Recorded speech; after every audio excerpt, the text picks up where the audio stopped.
Hello বন্ধুরা, আজ বানাচ্ছি খয়রা মাছ দিয়ে আলু বেগুন দিয়ে তরকারি। সেদিন আপনারা বলেছিলেন খয়রা মাছের বেগুন আলু দিয়ে তরকারি খুব ভালো লাগে, ওই জন্য আজকে সেটাই বানাবো। প্রথমে মাছগুলোকে লবণ হলুদ মাখিয়ে গরম তেলে ছেড়ে দিলাম। এক পিঠ হয়ে গেলে উল্টে নিলাম। এইভাবে সব মাছগুলোকে আমি ভেজে নিলাম। এবার বেগুন আলু আর কাঁচা লঙ্কা কেটে নিয়েছি। কড়াইতে অল্প তেল দিয়ে এগুলোকে আমি অল্প ভাজা ভাজা করে নেবো। এটা চাপা দিয়ে দিয়ে ভাজবো, তাড়াতাড়িও সিদ্ধ হয়ে যাবে। এবার এর মধ্যে গরম জল দিয়ে দিলাম আর দিলাম একটু লবণ দিয়ে চাপা দিয়ে এটা সিদ্ধ করে নেব। এবার চাপা খুলে দেখে নেব এটা সিদ্ধ হয়ে গেছে, তখন একটু হলুদ দিয়ে এটা নামিয়ে রাখবো।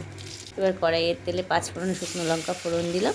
তারপর সিদ্ধ করে রাখা সবজিগুলো দিয়ে অল্প কষে এবার দিলাম জিরের গুঁড়ো, ধনের গুঁড়ো আর গোলমরিচ গুঁড়ো। সেটা দিয়েও মশলার সঙ্গে ভালো করে কষে সিদ্ধ করে রাখা জলটা দিয়ে দিলাম, দিয়ে চাপা দিয়ে এটা ফুটিয়ে নিলাম।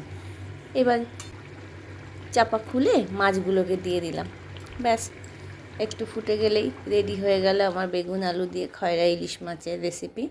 তো রেসিপিটা কেমন লাগলো জানাবেন, আর দেখার জন্য আপনাদেরকে অসংখ্য ধন্যবাদ।